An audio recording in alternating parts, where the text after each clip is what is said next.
This is Desert Homestead Prepping. Make sure to like and subscribe and hit that bell for notifications. So we're back out here again for another adventure and to get some more done on the outdoor kitchen and try to get a few other odd and end projects taken care of. We haven't been out here since the last week of summer. Kind of took our time posting videos throughout that time of what we did for that week. So we're back out here again for fall break. Kids got a little bit of time off of school, so we decided to take advantage of that to come out here and enjoy some cooler weather. Much better out here at this time. It's still pretty dry though. It hasn't rained much this fall. It's been odd. Usually it rains a lot more in the fall. But either way, we're back out here. We're going to continue on this. So the next phase is to frame in some of these windows.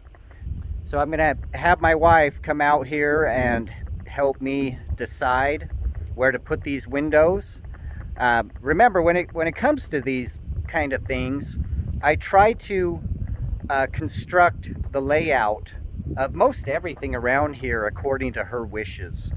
Of course, I have to guide her according to what is doable from a construction standpoint, but I want it to be laid out in a way that is comfortable for her and how she enjoys it. She's going to do most of the cooking in this outdoor kitchen.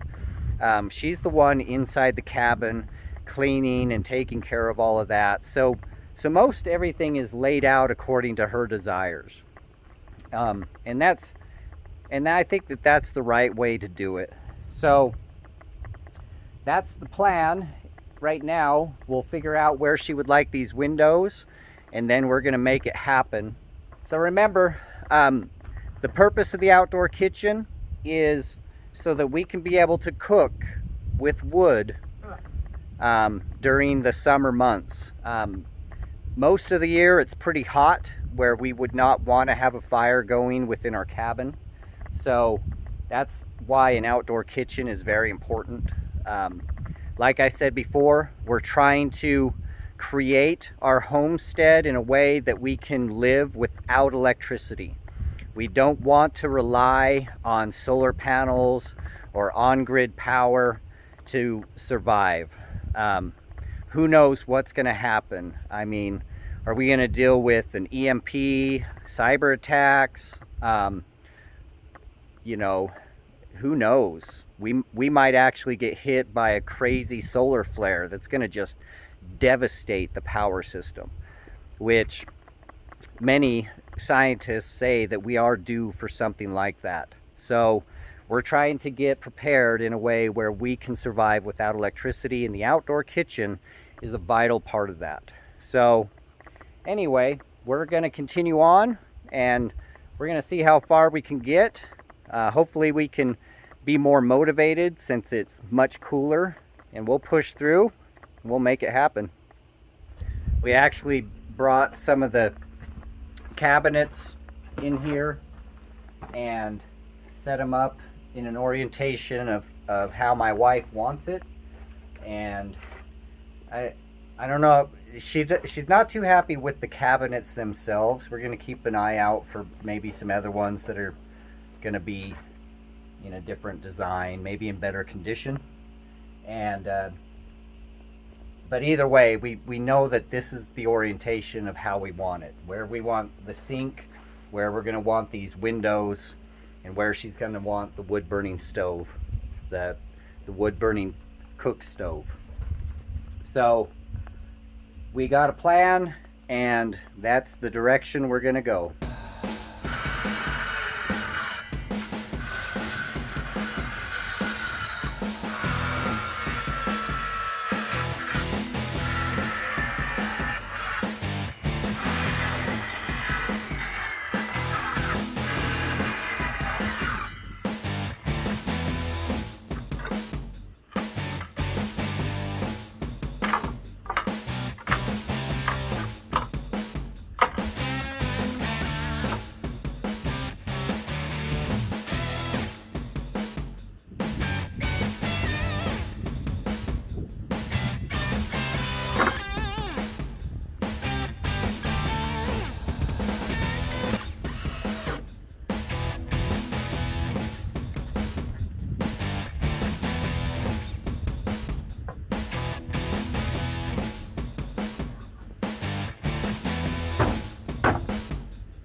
pretty dirty, but we can clean it up.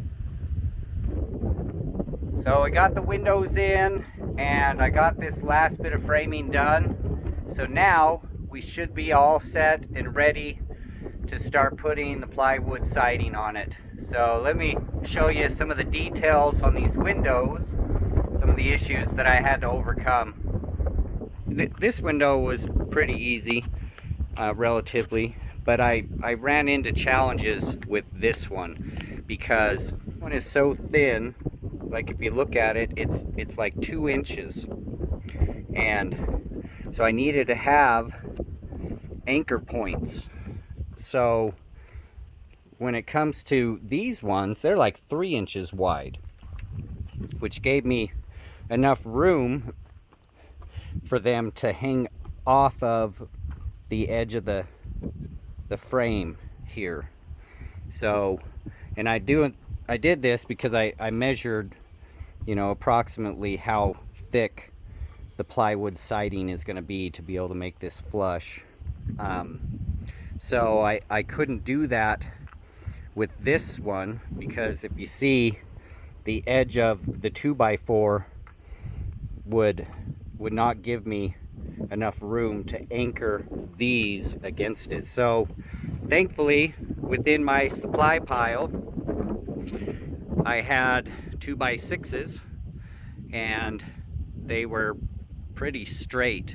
So I mean, it's one thing to have a pile of lumber, it's another thing to have usable lumber in that pile. So thankfully I found some that were straight. So then I still ran into some challenges because this main header here needed to go all the way to the wall, but I didn't want all of it sticking out, so I had to cut it kind of in an L shape so I could actually get that frame look. So yep, that's how that's set up right there. So then coming over here to this wall, I just had to, if you remember right, this was the top of the pallets, and then you had this open gap here. So I had to frame that in and attach it to the, you know, to the roof stud. And if you see these planks, this is just to give me, you know, an even surface to be able to put the plywood on. So I had to do a similar thing here, because if you look, the edges of the pallets come flush right here, but then these planks stick out. So I just had to add some planks to the corners so that the edges of my plywood is not floating and sticking out, so it has a nice surface for me to anchor it to. Then of course put some more up here just to fill in that gap, so I got a good even surface to apply the plywood.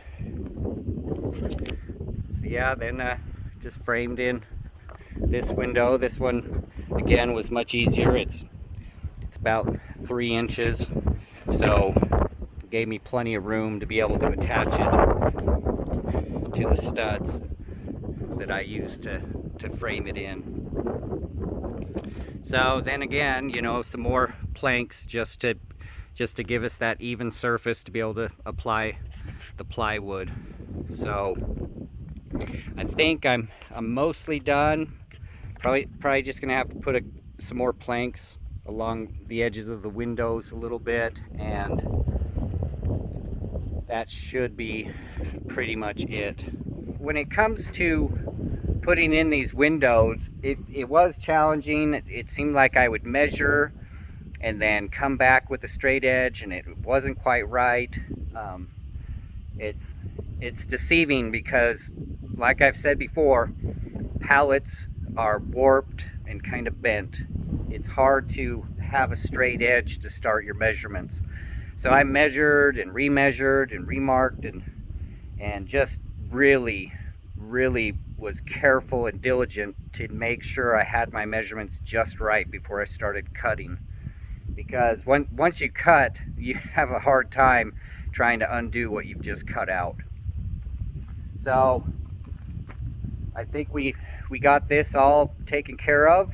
So it's a few little odd and ends, and we'll start putting the sheeting on there.